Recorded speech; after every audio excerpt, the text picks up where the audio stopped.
আমার হাতে বানানো ইনকিউবেটর মেশিনটিতে ১০০ কোয়েল পাখির ডিম বসিয়েছিলাম। সেখান থেকেই বাচ্চা ফুটতে শুরু করেছে। আপনারা সাবস্ক্রাইব করে সাথে থাকবেন।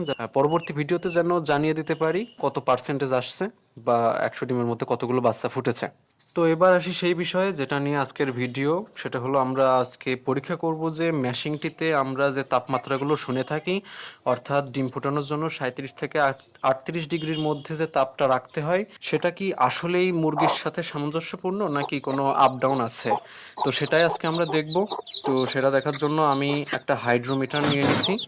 সেই হাইড্রোমিটারটি নিয়ে আমরা আমাদের কুচে মুরগিটার নিচে দিয়ে দিই। তবে একটু সমস্যা হচ্ছিল, কারণ ও একটা ডিম নিয়ে বসেছিল, তাপ ঠিক মতো উঠছিল না এবং আর কোনো কুচে মুরগিও আমার নেই, বাকিগুলোর বাচ্চা উঠে গেছে।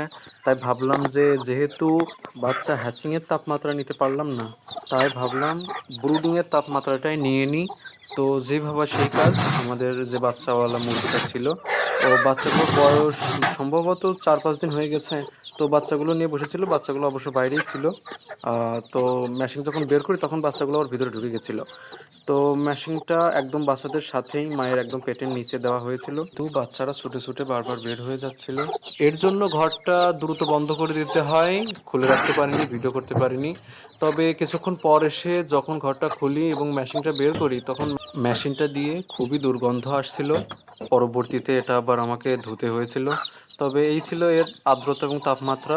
আর্দ্রতা ৯৯% এবং তাপমাত্রা ৩৩ ডিগ্রি।